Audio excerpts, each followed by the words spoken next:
Bonjour à tous, bienvenue sur Fan de couteaux. Aujourd'hui, je vous présente un modèle de la marque Benchmade, le Mini Griptilian, modèle 556.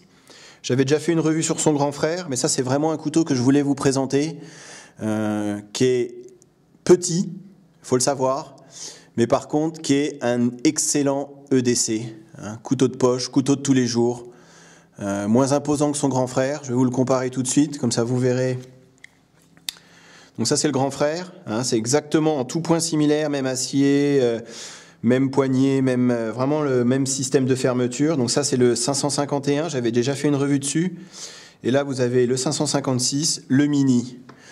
Donc si elle veut bien faire le focus, elle a du mal. Voilà, je me rapproche un petit peu. Donc très petit, autant celui-là est très imposant, autant celui-là est très petit. Je trouve que la taille idéale, ça aurait été d'en faire un intermédiaire. Cette lame-là, elle fait même pas 3 inches. Donc c'est voilà, à savoir quand même, je me souviens le jour où je l'ai reçu, je l'ai trouvé, voilà, première impression, je me suis dit tiens, c'est vraiment un petit couteau. Je vous mets mon fameux rad 2 entre les deux pour vous montrer. J'essaye de les mettre cul à cul. Voilà. Donc plus petit quand même encore qu'un rad 2. Je vais vous mettre son concurrent direct, je pense, chez Spyderco, le Delica 4. Pareil, j'essaye de les aligner et on voit que le Delica, il a encore une fois, il est même un peu plus grand. Pour ceux qui ont le Delica, vous savez que c'est quand même pas un grand couteau. Donc le Mini Griptilian est vraiment mini, comme son nom l'indique. Après, ça reste un excellent EDC, très populaire. Je sais qu'aux États-Unis, il se vend beaucoup mieux que le gros. Facilement transportable, légal dans presque tous les États là-bas en tout cas. Ça fait pas peur de se le faire confisquer, c'est pas impressionnant et c'est hyper bien fait. Voilà, je vous laisse regarder. C'est vraiment le grand frère est vraiment grand et lui il est vraiment mini quoi. Ça serait encore une fois, pourquoi pas en faire un intermédiaire. À mon avis, il se vendrait pas mal aussi. Donc, longueur fermée sur ce couteau, 9,9 cm. Taille de la lame, 7,3 cm. Donc, c'est plus petit qu'un rat. Le rat, c'est 7,6. Donc, il y a quand même une différence. J'essaie de les mettre en longueur de lame. Je ne parle pas du tranchant. Épaisseur sur le Mini Griptilian, c'est 3 mm. Donc, c'est une bonne épaisseur. C'est un couteau très solide. Comme son grand frère, si ça vous intéresse, regardez la revue, je faisais de la test de coupe et on sent que c'est du costaud. Avec le mini, c'est pareil, on sent que c'est voilà, qualité Benchmade, c'est du solide. Alors, je me rapproche un petit peu pour vous parler de la lame. Donc, acier utilisé sur ce couteau, 154 cm, très bon acier. Souvent comparé à du VG10, comme sur le Delica VG10. Là, c'est du 154 cm, dessiné par Mel Pardue, fabriqué aux États-Unis. Émouture plate partielle, donc c'est plat jusqu'à la moitié de la lame, et ensuite vous avez les 3 mm d'épaisseur jusque là, ce qui va vous permettre d'avoir une lame assez solide. Et ils appellent ça drop point modifié. Donc c'est pas tout à fait un drop point pour eux en tout cas. Ça peut ressembler, à mon avis, c'est entre le spear point et le drop point. C'est vraiment une forme comme sur le grand frère. C'est la même en plus petit, mais c'est vraiment très bien fait. Et une lame qui a une forme assez intéressante. Ça change de toutes les lames qu'on a l'habitude de voir aussi, de l'émouture plate classique. Double thumb stub pour l'ouverture.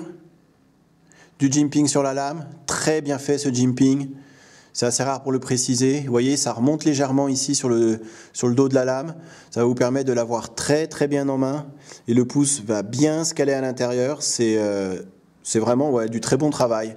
Comme son nom l'indique, Griptilian, donc il y a le mot grip à l'intérieur, vous avez du grip un peu partout. Alors vous en avez ici, ici, vous voyez, il y a du relief sur le manche.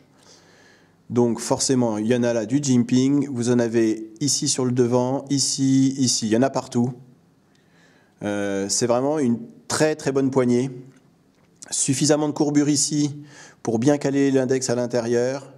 Les 4 doigts, alors ils tiennent juste, vous voyez. Si vous avez des mains un peu plus grandes, et encore une fois, le petit doigt, il est à moitié dessus.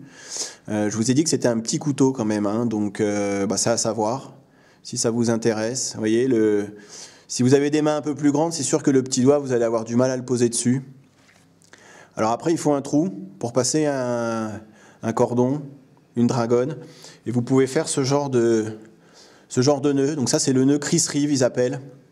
Ce qui va vous permettre d'avoir, vous voyez, si jamais, bon là, la poignée est suffisamment grande, mais si elle était trop petite, vous pouvez avoir votre doigt qui vient, voilà, se caler légèrement sur la lanière, et ça va vous permettre d'avoir un peu plus de grip que s'il flottait celui-là, vous voyez.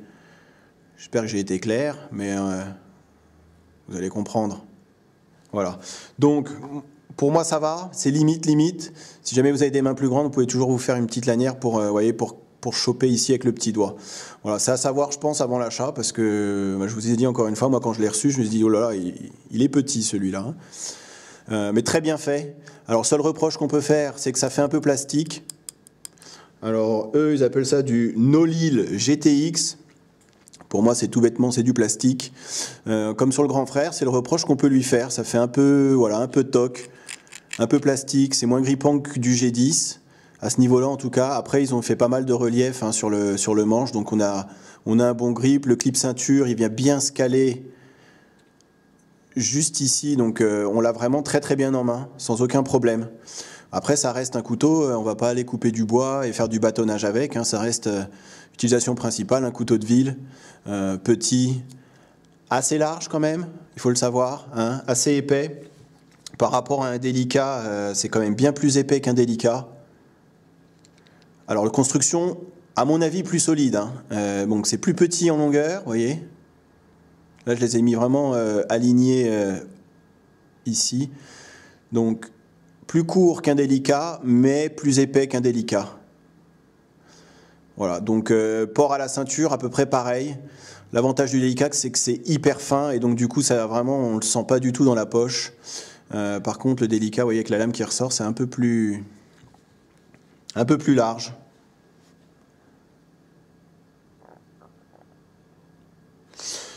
Que dire de plus? À l'intérieur, vous avez des platines en inox. Alors, est-ce qu'on va les voir? J'essaie de me rapprocher la lumière pour bien vous montrer. Voilà, construction vraiment solide, sans aucun problème. C'est bien fait, vous avez la qualité... Excusez-moi, je remets la lampe. Vous avez la qualité Benchmade. Je fais exprès de ne pas parler du lock tout de suite, parce que c'est vraiment, à mon avis, le gros plus pour ce couteau. Ça va être le lock. Clip ceinture, donc le port, je vais essayer de vous montrer. Il y a quand même du couteau qui dépasse. Alors c'est noir, ça reste discret, mais vous avez la marque d'affiché, donc c'est... il y a plus discret comme couteau, on est d'accord. Vous allez avoir tout ça qui dépasse, c'est toujours intéressant de voir.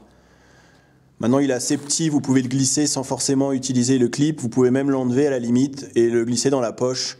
Ça vous permet d'être, de le cacher complètement, et pourquoi pas. Il est vraiment, vous voyez, il se tient vraiment bien dans la main, il peut disparaître. Voilà, donc vous enlevez le clip et ça vous enlève encore de l'épaisseur. Donc, pour terminer, je vais vous parler du lock. C'est ce qui, à mon avis, fait le gros plus. Voilà, c'était mon premier Axis Lock, celui-là, le grand frère. Je suis tombé amoureux de ce système de fermeture. C'est vraiment génial. Il n'y a rien à dire. C'est solide, c'est costaud, c'est doux, c'est souple, facile à utiliser, facile à refermer. On a vraiment envie de jouer avec. Voilà, ça s'ouvre, pareil sur le mini. Même principe. Donc on tire la barre. Je ne sais pas si on voit, je vais zoomer un petit peu. Pour ceux qui ne savent pas, encore une fois, vous regardez vous tirez la barre et ça désengage la lame. C'est des petits ressorts, ils appellent ça des ressorts Omega qui viennent appuyer le Axis Lock sur le dessus du tank de la lame, et du coup c'est bloqué. Donc aucun jeu là-dessus, c'est du costaud, pas de problème. Et hyper solide, hyper pratique, je vous dis, c'est vraiment... on peut s'amuser pendant... ça s'ouvre tout seul, très doux, très facile à ouvrir. Ouverture une main sans aucun problème. Fermeture une main. Alors, il faut quand même l'Axis Lock, le problème c'est qu'il faut souvent, vous voyez, avec juste le pouce, c'est assez compliqué. Donc il faut souvent les deux, l'index et le pouce, ou le majeur et le pouce, et après vous repliez la lame. Voilà, hein, sans aucun problème. C'est le gros plus de ce couteau, c'est un lock hyper solide, hyper fiable. Et sur un petit couteau comme ça fait toujours plaisir d'avoir un bon système de fermeture, plus solide qu'un lockback du Delica. Voilà. Alors, seul petit reproche que je pourrais faire à ce couteau, donc encore une fois la poignée qui fait vraiment plastique, mais comme sur le grand frère, donc après moi je le savais, il n'y a aucun souci. Un peu petit, il faut savoir, c'est un petit couteau. Alors pour ceux qui recherchent un bon petit couteau qui change d'un Rad 2 par exemple, et qui veulent un truc un peu plus haut de gamme, vous avez le Delica qui est un très bon couteau, je vous ferai une revue dessus aussi parce que c'est vraiment génial, et vous avez le Mini Griptilian. Pour moi c'est vraiment deux choix qui s'imposent, un excellent acier fabriqué aux États-Unis et excellent système de fermeture. Donc la poignée qui fait un peu toc, à savoir. Et quand je l'ai reçu, c'était pas rasoir. Donc je le précise toujours parce que c'est toujours dommage d'avoir un couteau. Son prix, je regarde, mon anti-sèche, 86 €. C'est pas donné pour un couteau de cette taille-là, on est bien d'accord. Maintenant, c'est de la qualité. Donc après, la qualité, ça se paye. On peut pas tout avoir. Hein. On peut pas avoir du 154 cm fabriqué aux États-Unis à 30 €. Ça n'existe pas, malheureusement. On est bien d'accord. Voilà. Donc c'est à savoir. Quand je l'ai reçu, donc pas du tout rasoir, à reprendre en sortie de boîte. Est-ce que c'était que mon exemplaire? Je sais pas, mais c'est comme ça. Voilà, je crois que j'ai tout dit. Encore une fois, un peu plus de 10 minutes sur ce coup. Voilà, j'ai du mal à faire 10 minutes, hein, je m'emballe souvent. J'espère que la revue vous a plu et que ça vous a été utile si vous cherchez à l'acheter ou juste pour en savoir un petit peu plus sur ce Mini Griptilian. Un très bon couteau. Allez, à bientôt sur ma chaîne. Salut!